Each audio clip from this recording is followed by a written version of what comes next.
Welcome back. I'm back today, everybody, with some big updates on the EIDL, the grants, and the loan programs. I want to answer some frequently asked questions that I hear a lot here on the channel and on my Instagram. And I want to cover some new details that are found within the SBA guidelines for the grants and the loans. Some big information contained inside. So share this video with everybody you know that is inside the EIDL loan program or the grant program, because there's a lot of things I want to get you guys caught up on. So let's get straight into it.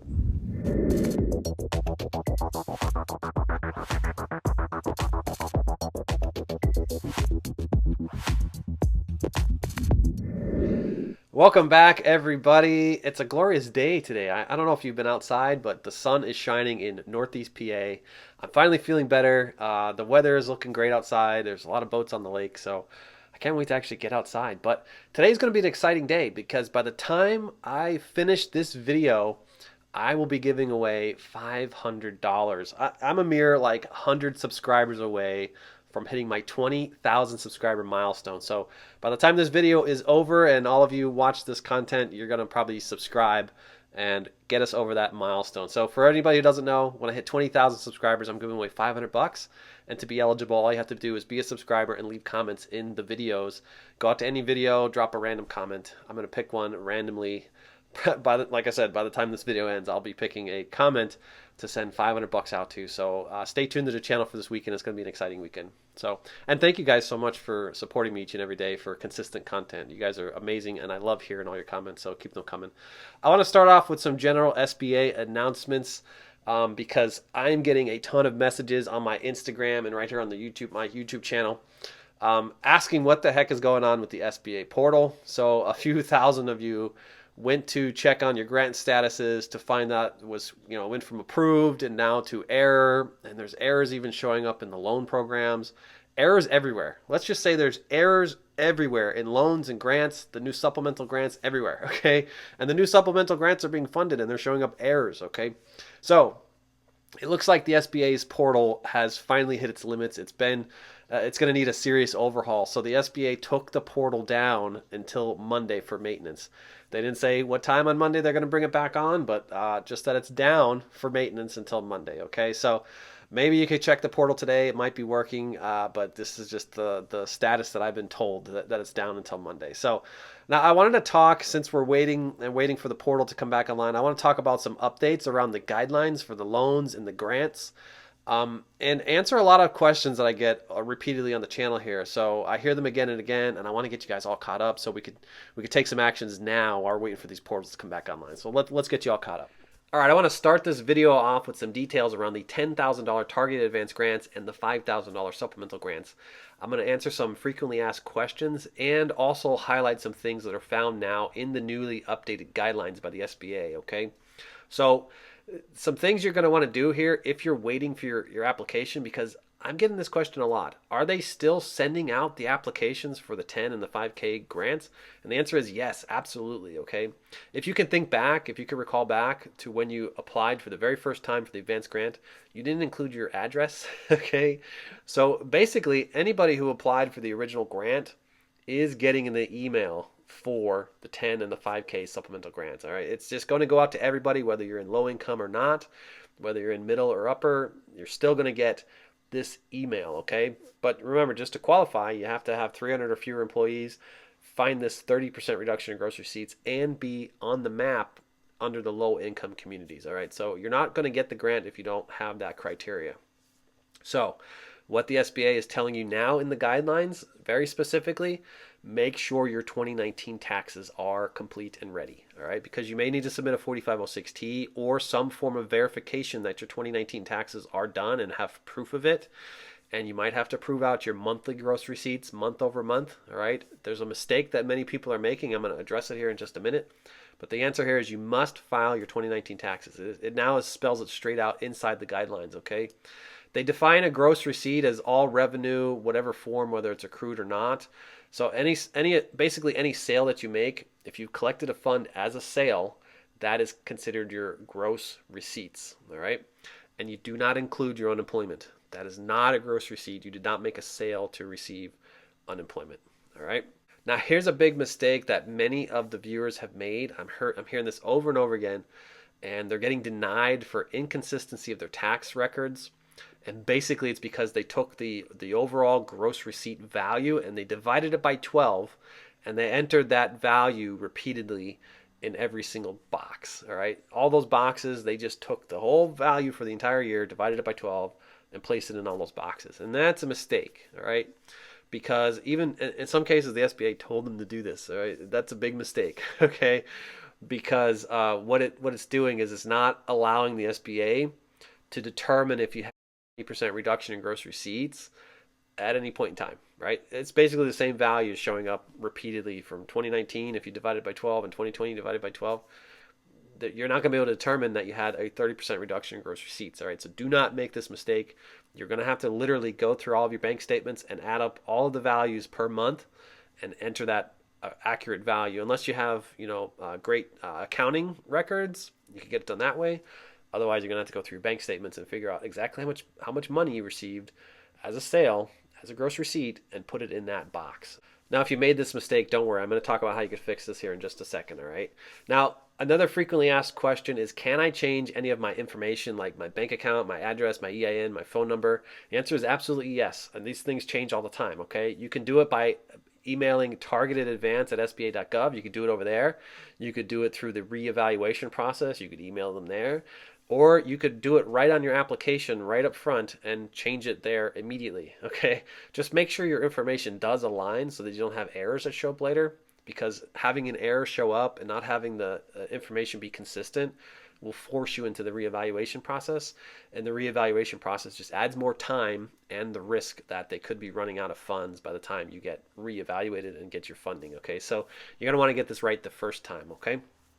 Now, reevaluation. I'm going to talk about this. It's finally found in the guidelines. I'm so excited that it's finally found in the guidelines because this channel right here fought for thousands and thousands of you to get the reevaluation process. We emailed our congressmen and women, and we worked with Facebook groups, and we just kept pounding them until they gave us an appeal process for mistakes that were found in the application. If you were wrongfully denied, you can now finally go out and get yourself a reevaluation process. It's finally found inside the guidelines. So you can follow the steps in the description. I put all the information in the description by emailing the reevaluation team. Head on up to the description and get that done. Now, while you're in the description, you could also go check out my free stuff section where you can grab yourself some free crypto or free stocks. I actually use Webull because every month I get $2,000 worth of free stocks from Webull by having my friends sign up. So check out Webull in the description and get yourself $2,000 every month as well. You could keep them, trade them, or cash them in and take your $2,000 elsewhere. It's pretty awesome, actually. All right.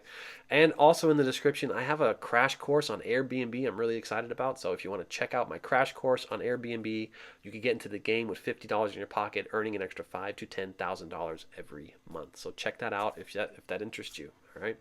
All right. I want to get back into some more details around what is going on if your status is showing submitted on your portal and you've applied back in February. What's actually happening? Am I frozen? Is there something wrong with my portal? Like, what's going on? All right.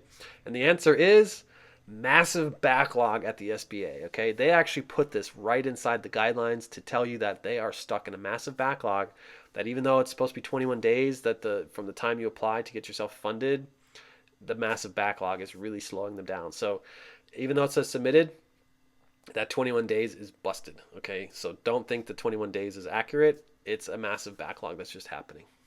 Now, this next question does come up a lot, and the question is, if you recall back, you had to check a box to get yourself considered for the advanced grant, and if you missed that box, you never received your initial 1,000 or whatever your initial grant value was.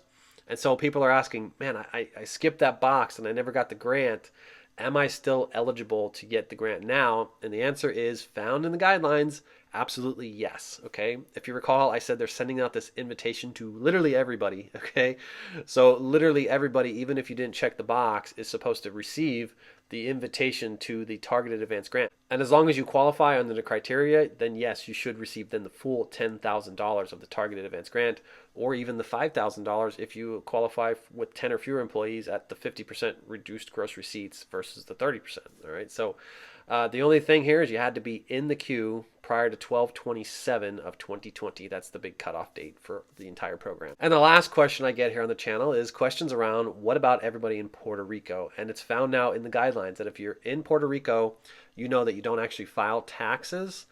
And so the SBA will reach out to you through email, giving you special instructions and criteria to apply for the targeted advance grant and the $5,000 supplemental grant. So, okay, I want to shift over to start talking about some loan increase updates, because I get a lot of frequently asked questions, and a lot of these answers to these questions I'm finding now in the new guidelines that the SBA just updated within this past week.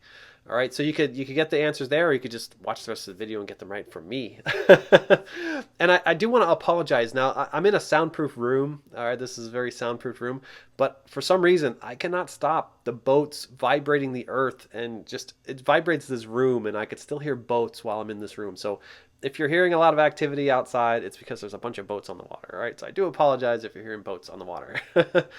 Okay, I want to talk about the loan increases and get into some details of what's going on here. I get this question a lot. What if I get declined for the loan increase? And right from the guidelines, you could go through a reconsideration process. You have up to 6 months to get the process done. All right. Now, I also get asked a lot, what if I don't want to take that full amount that they're offering me?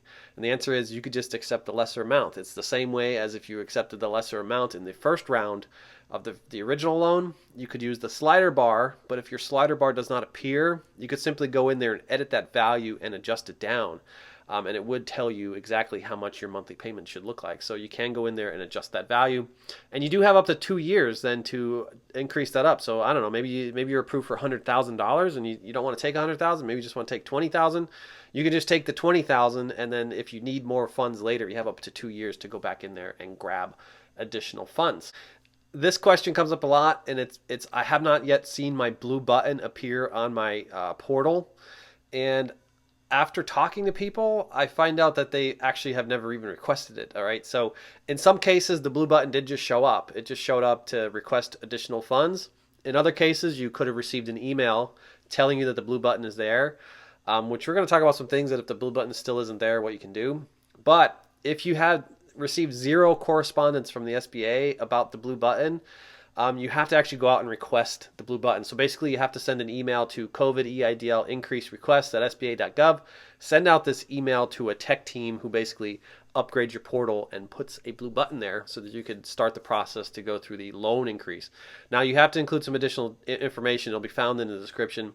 Don't attach any attachments to the first email. Just send what it says inside the description, and they'll apply that blue button.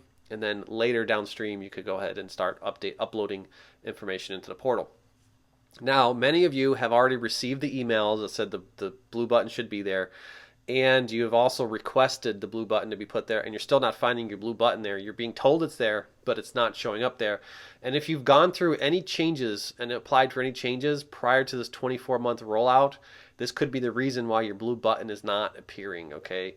So if you are, say, in recon, or if you have gone and requested loan increases prior to this current 24-month loan increase, you may need to email the reconsideration team in order for them to unlock your portal and put the blue button in there. So there is also a email in the description. You could go check that out and go through the steps that are contained in the reconsideration process. All right. So it's not that you're asking for reconsideration, but you have to email the reconsideration team to get it done.